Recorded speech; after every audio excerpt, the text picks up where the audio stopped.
All right, so today we're going to chat about ND filters and what they're used for. But first, let me go get a coffee.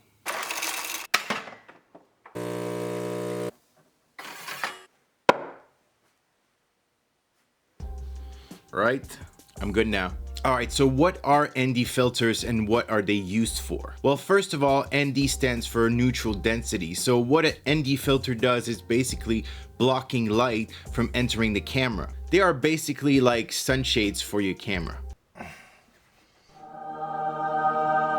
So that if you're using a fast lens, like let's say the 56mm f1.2 or the 1.4 line of lenses like the brand new 18mm f1.4, you're going to get a lot of light that comes in if you're shooting outdoors, for example. And you might want the wide aperture for the shallow depth of field, but you might end up with too much light. Now, if you're using one of the X series cameras, for example, you will be able to shoot in the electronic shutter up to 1/32,000 of a second. So that might not be an issue for a portrait, but in another case, if you wanted to shoot a waterfall, for example, and you wanted it to be very smooth and dreamy, even with the aperture fully closed at f16 or f22 and a very low ISO of 100, for example, you might end up having too much light if you wanted to shoot a 30-second exposure, for example. So that's where the ND filter comes in.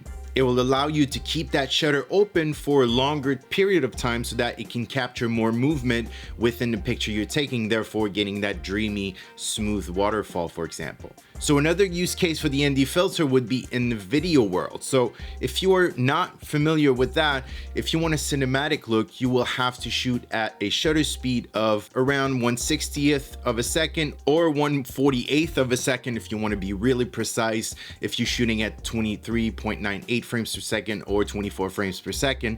So that limits you. So if you want to shoot outside in broad daylight at 1/60th of a second, and even with the low ISO, you can't shoot wide open, whether it's f2 or f1.4 or even f1.2. So you're going to be very limited. And that's when the ND filter comes in, because you can block light, open up your aperture, and still get a good exposure. Now, there are a lot of types of ND filters. You have some square ones that you can slide. You have some graduated one if you want to, darken the sky only. And there's also the screw-in type, which will screw in the front of your lens. And that's the ones we'll be talking about today in this video. So you have the screw-in ND filter, which have different strengths. So you have from ND8 and ND400, ND1000, and these will be the value that will indicate the amount of stops you will block from getting through the lens. Now, this type will give you the best image quality because you don't have any moving pieces and you only have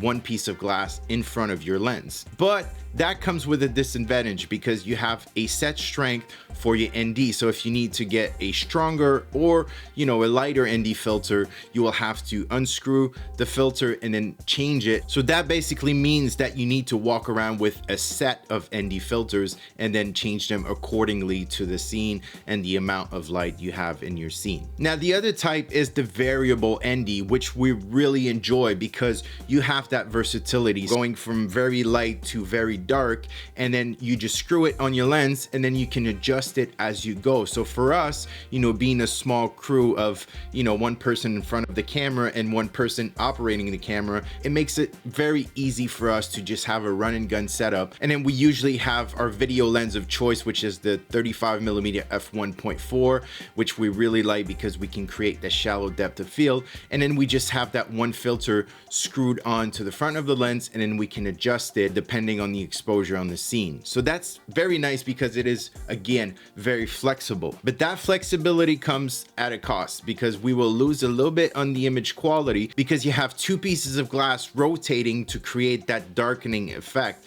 So then you will lose some image quality. And then also when you get to the darker end of the filter, you sometimes get some color shift, but that's something we can live with because we're such a small crew and we're willing to make that compromise. Obviously, choosing a quality variable ND filter will improve your result and will lessen the loss in terms of image quality. Now, let me give you some tips before you go and buy your ND filters because there are some things that needs to be understood. I'm listening. If you use a variable ND filter with a wide angle lens, you will see some artifacts, some darker spots within the image. We found that with our filter, the widest we can go before getting these artifacts is the 23mm.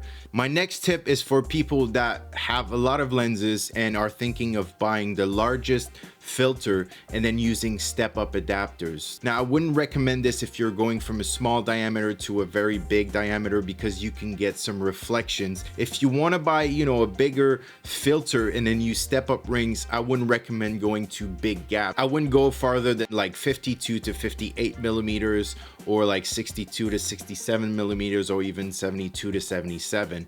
But if you go longer than that, you might run into some issues and have some reflections into your images. All right, so that wraps it up for this little look around ND filters. I hope this was helpful. And if you're not subscribed to the channel and would like to see more content like this, please consider hitting that subscribe button. And then for now, I'm gonna go and try to shoot some long exposures.